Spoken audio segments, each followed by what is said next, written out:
Okay, so the question is, the escape velocity from the Earth's surface is v. So the value of escape velocity from the Earth is given to us as v.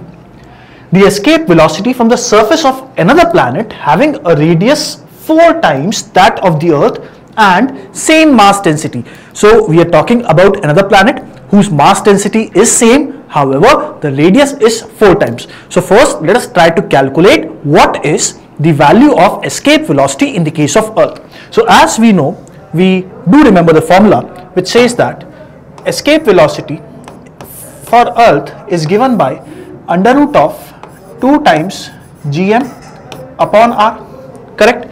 And the mass of the Earth can be written as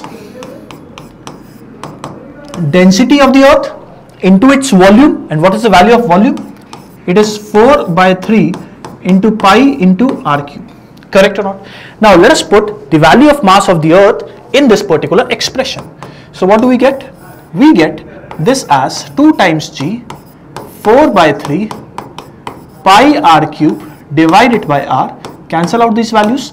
So finally I would have 8g pi r square by 3. So this is the value of escape velocity, right? Now in the case of Earth, the radius would be for Earth. The value of g, that is the universal gravitational constant, would be same for Earth and the other planet. So can we say the only factor which is variable or which is changing when I'm moving from Earth to the planet is radius of that particular planet, correct? So for the case of Earth, v is directly proportional to radius of Earth, right? Yes or no? And for the case of another planet, this proportionality is 4 times the radius of Earth, correct or wrong? If we divide these values, what would we get? We would say v of planet upon escape velocity of Earth is equal to 4 times re upon re, where re and re can be easily cancelled out, and hence the final value that we get is escape velocity for planet is equal to 4 times v. I hope you have understood this, and if you have understood this, let us match the answer that we have got with the options given in the question. So option first becomes wrong, second becomes wrong, third is correct, and fourth becomes wrong. Hence the final answer for this particular section or this particular question is option 3. Thank you. Okay, so the next question is, water falls from a height of 60 meter at the rate of 15 kg per second. To operate a turbine, the losses due to frictional forces are 10% of the input energy. How much power is generated by the turbine? So how much power is being generated by the turbine? That needs to be found out. Now when you talk about power, can I say it is the amount of energy generated per second? So let us talk about the energies that are being generated in 1 second. So if we're talking about the energies being generated in 1 second, can we say that water is falling from the height of how much? 60 meter. So H is equal to 60 meter. And what is the mass that is being falling for this 60 meter in 1 second? So mass is equal to 15 kg per second. So how much is the energy being converted from potential energy to kinetic energy which is being transferred to the turbine, right? So can we say the energy that is being carried by water is given by mgh, and this is for 1 second. What is the value? It is 15 into g is 10, as we can write down, and h is 60, right? So this much joule is the energy that is being transferred by the water to the turbine in 1 second. But we have losses of 10% of the energy, right? So how much energy is being delivered to the plant or delivered to the turbine so that energy can be generated? It is 90%. So power of turbine would be energy per second into 90% of it, because 10% is lost. So what is the value that you are getting? You would get this as 8.1 kilowatt. So this is the power that is being generated by the turbine by the water falling from a height of 60 meter at the rate of 15 kg per second. Option 1 is correct, second, third and fourth becomes wrong. So the final answer for this particular question becomes option 1. I hope you have understood this. Thank you. Okay, so the next question is, a capacitor having a capacitance of C is connected across an AC source of voltage V given by V is equal to V naught sin omega t. So we have an AC voltage having the source voltage is equal to V naught sin omega t. The displacement current between the plates of the capacitor would then be given by, now when we are talking about displacement current, we are basically referring to the current that is passing through the capacitor. So let us draw the circuit, the basic circuit that we already understand. What is this? So we have a capacitor, we have an alternating source, and we also have prior knowledge that when a capacitor is connected to the AC current, we know that if this is the current, the voltage would be like this for capacitor. So in the case of capacitor, the voltage across the capacitor lags the current by an angle of how much? Pi by 2. Correct or not? But we also know that the value of reactance is 1 by omega c, capacitive reactance, and we can write down the value of I naught, which is the maximum value of current, would be written as V naught upon XC, which is nothing but V naught into omega c. Yes or no? Now, I would be writing down the current flowing through the capacitor, and that would be called as the displacement current. So I would say current across the capacitor, which is also called as displacement current in this particular case, is given by I naught into sine of omega t. Sine of omega t. Now remember, this voltage is across the capacitor, and the current would be leading the voltage by an angle of pi by 2. So can I write down this as omega t plus pi by 2? Yes or no? Now once you have understood this, let us substitute the values. So V naught omega c. Now sine of pi by 2 plus omega t, this lies in the second quadrant. In the second quadrant, sine is positive, and since we have pi by 2, sine will change into what? Cos. So c cos of omega t. So the current or the displacement current would be written like this. I hope you have understood this. If yes, let us match the answer that we have got with the options given in the question. So first is wrong, second is wrong, third is wrong, and the fourth one is perfectly correct. Hence, this becomes the final answer for this particular question. I hope each and every one of you have understood this. Thank you.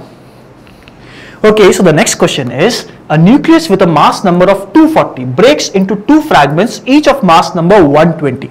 The binding energy per nucleon of unfragmented nuclei is 7.6 mega electron volt, while that of 7.6 mega electron volt, while that of fragments is 8.5 mega electron volt. The total gain in the binding energy in the process is given by. Now we know whenever a particular reaction happens, what happens? The atoms or whatever molecule is present which are undergoing the reactions, they would try to increase their binding energy per nucleon, because that would lead to stability of their nucleus, right? So we know from 7.6 mega electron volt initially of the 240 mass number atom is being broken down into 120 mass number atom, which is having a greater binding energy per nucleon. And what do we need to calculate? The total gain in the binding energy in the process is. So what we will do, we would say that for the case of reactants, so let us say what do you call it as, Z is giving me some X. This is having 240 and this is having 120 plus 120. Correct? So binding energy of reactants is equal to, and binding energy of product is equal to, binding energy per nucleon is given as 8.5 into 120 plus for another one 8.5 into 120 mega electron volt. Now on solving this, what will you get? You would get this as 2040 mega electron volt. Now when we talk about binding energy of product, this would be 7.6 into 240 mega electron volt. Yes or no? Now if you have understood this, what will be the value? 1824 mega electron volt. Now in this particular question, the total gain in the binding energy is being asked. So subtract these values. What will you get? On subtracting these values, you would get the change in the binding energy is equal to 2040 mega electron volt minus of 1824 mega electron volt, which is equal to 216 mega electron volt. Hence, option 1 is wrong, option 2 is wrong, option 3 is correct, and option 4 is wrong. Hence, the final answer for this particular question becomes option 3, and I hope each and every one of you have understood this. Thank you. Okay, so the next question is, the effective resistance of a parallel connection that consists of 4 wires of equal length, equal cross-sectional area and same material is given as 0.25 ohm. What will be the effective resistance if they are connected in series? Now think about this. We are given 4 different wires which are having what? Okay, 1. We know resistance is given by rho times L by A. If all these 4 wires are having equal length, equal cross-sectional area and same material, that means all these 4 wires are identical to each other, correct? Now as per the question, they are giving us that they are connected in parallel. They are connected in parallel. So this is B. So this is R, this is R, this is R, and this is R, correct? So what is the equivalent value? They have given us at 0.25, and we can also calculate from here. So R by 4 is equal to 0.25 ohm implies R is equal to 1 ohm. So each resistance is having a value of 1 ohm. Now let us proceed further. In the next part, they are asking us what will be the effective resistance if they are connected in series. So if they are connected in series, the resistance would look like this. So this is what? 1 ohm. This is again 1 ohm. This is again 1 ohm. This is again 1 ohm. So resistance across PQ or series combination is how much? 4 ohm. Very simple, right? So the final answer for this particular question would become 4 ohm. Therefore, option 1 is wrong, 2 is wrong, 3 is correct, and 4 is wrong. So the final answer for this particular question becomes option 3. And I hope each and every one of you have understood this. Thank you. Hello students, the question is asking, a spring is stressed by 5 centimeter by applied a force of 10 Newton. Now the time period of the oscillation when a mass of 2 kg is suspended by its. And students, this question comes from NEET 2021. Now students, if I am talking about the situation, so we have given that there is a spring. Oh, students, spring, when we have applied a 10 Newton force, so the stretch in the spring will be, which is x is equals to 5 centimeter. That means we can say there is a force of kx applied on a spring. So here students, we can say F is equals to kx. That means the value of k is comes, which is force divided by x. Force is what? This is 10 upon x. X is 5 centimeter. So we can say this is 5 multiplied 10 to the power minus 2. That means it is 1000 divided by 5. So this one is 200 Newton per meter. So this is the value of k, which is spring constant, is 200 Newton per meter. Now students, if I am talking about next situation, so what we have find the time period of the oscillation. So if we have taken a 2 kg block like that, so we know that students, the formula of time period for a spring block system is T is equals to 2 pi under root m by k. Sorry, this is m by k. So now we have solved that, so we can say T is equals to 2 pi under root of m. M is what? This is 2, and k is this is 200. Now we have solved that, so this one is 1 by 100. So we can say this is 2 multiply 3.14 divided by 10. So after solving that, the time period this is 0.628 second. What?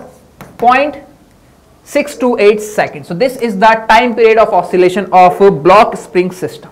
Now if I am talking about the answer, so here we can say option 3, which is 0.628 second is correct answer for this question. Thank you. Hello students, the question is asking, two charged spherical conductors of radius r1 and r2 are connected by a wire. These spheres are connected by a wire. Now then the ratio of surface charge density of the spheres, which is sigma 1 by sigma 2 is. Now students, if I am talking about the situation, so here two spheres having a radius of r1 and r2, conducting sphere having a radius of r1 and r2, it is connected by a conducting wire. Let the charge on the sphere of one is q1 and it is q2. We know that students, if we connect it by a wire, so we can say potential at first and second sphere are same. That means we can say V1 is equals to V2, because of we know that the potential at a surface of a conductor will be same. That means V1 is equals to V2. Now if I am talking about a potential at the surface of the sphere, this is K Q1 upon R1, it is equals to K Q2 upon R2. Now we have cancelled K, and if I am talking about charge, so we know that charge is equals to sigma multiplied by A, which is charge density multiplied by area, and area of the sphere is sigma 4 pi r square. So now we have put the values of charges. So Q1 is what? This is sigma 1 4 pi r1 square upon r1 is equals to, this is sigma 2 4 pi r2 square upon r2. Now we have solved that and find the value of sigma 1 upon sigma 2. So here sigma 1 upon sigma 2 is comes, after solving that, its comes will be r2 by r1. What students? R2 by R1. So this is the ratio of charge density, which is sigma 1 by sigma 2 is R2 by R1. Now students, if I am talking about the answer, so here we can say option number 1, which is R2 by R1 is correct answer for this question. Thank you. Hello students, the question is, an electromagnetic wave of wavelength lambda is incident on a photosensitive surface of negligible work function. Now if m mass of a photoelectron emitted from the surface has de Broglie wavelength is lambda d, then find the relation between lambda d and lambda. Now students, if I am talking about the situation, so here we can say students, there is a surface, this is our surface, and here a light, or we can say there is an electromagnetic wave having a wavelength is lambda is incident, for which there is a electron will be, which is photoelectron is emitted, having a work function is negligible, that means it is equals to 0. Students, if I am talking about Einstein equation, so we know that total energy is equals to work function plus kinetic energy, which is maximum kinetic energy actually. So here work function will be negligible, that means it is 0. So here students, we can say E, which is energy is equals to kinetic energy of photoelectron. So here students, we can say the energy provided by a wave is convert in kinetic energy of a electron. Now the electron which is emitted has a de Broglie wavelength is lambda d. So here students, we can say this is equation 1, and if I am talking about kinetic energy, so kinetic energy is equals to, we know that this is p square by 2m. This is p square by 2m, so we can say E is equals to p square by 2m. This is the relation between energy and momentum. This is equation number 2. Now students, if I am talking about de Broglie wavelength, so we know that de Broglie wavelength lambda d is equals to h upon p. H is a Planck constant and p is a momentum. Now we have put the value of p, which is under root of 2me. So here this is h upon under root of 2me. So this is the relation. Now students, if I am talking about energy, so we know that energy of photon and we can say energy of electromagnetic wave is E is equals to hc by lambda, and we have put this value of E in this equation. So we can say this is equation 3 and this is equation number 4. Now we have solved 3 and 4 and find the relation between lambda and lambda d. So here I have say that from 3 and 4, what sense? From 3 and 4, this is 3 and 4, lambda d is equals to h upon under root of 2m, and the value of E is hc by lambda. So we can say this is hc by under root lambda. Now we have solved that, so we can say after solving that it comes lambda is equals to 2mc upon h lambda d square. So this is the relation between lambda and lambda d. Now students, if I am talking about the answer, so here we can say option number 2, which is lambda is equals to 2mc upon h lambda d square, is correct answer for this question. So the answer is option number 2. Thank you. Hello students, the question is asking, column 1 gives certain physical terms associated with the flow of current through a metallic conductor. Now column 2 gives some mathematical relations involving electrical quantities. Match column 1 and column 2 with appropriate relation. And student, this question comes from NEET 2021. So now students, here in column 1 we have given some quantities, and in column 2 we have given the formula of that quantities. So we have matched the column by 1 to 2. So first, if I am talking about A, so here students we have given that drift velocity. In option A, drift velocity. So we know that students, drift velocity, formula of this drift velocity is E tau upon m. Here E is the charge of electron, capital E is the electric field, tau is the relaxation time, and m is the mass of electron. That means this is the drift velocity. So we can say E tau upon m, that means A is from R.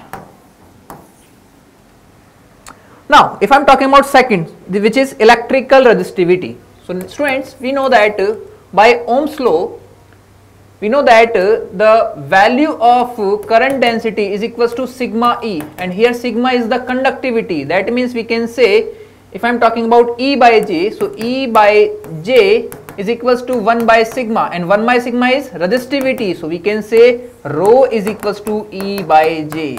What? E by J. That means B is from S. So I am saying that B is converted to S. Here we can say this one is B is S. Now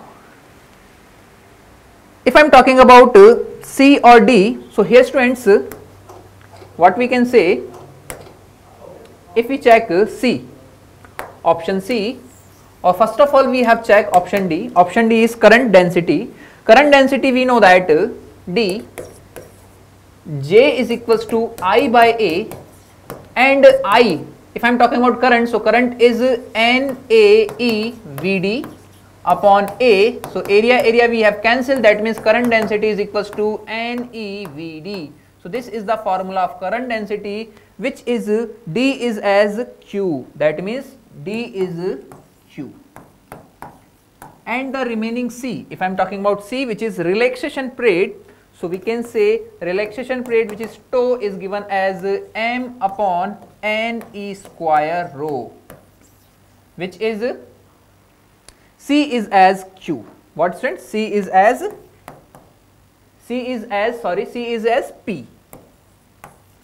So now we have checked which option will be correct. So A is R, yes, A is R, B is S. So in S it is 1 and 4. Now C is what? P. That means the answer is option number 4, which is correct. So here option number 4 is correct answer for this question. Thank you. Hello students, the question is asking, polar molecules are the molecules. Student, this question comes from NEET 2021, and student, this is a theoretical question First is acquire a dipole moment only in a presence of electric field due to the displacement charge. No, it has a permanent dipole moment. What students? In polar molecules has a permanent dipole moment. That means the answer which is correct is option number 3, having a permanent electric dipole moment. Thank you.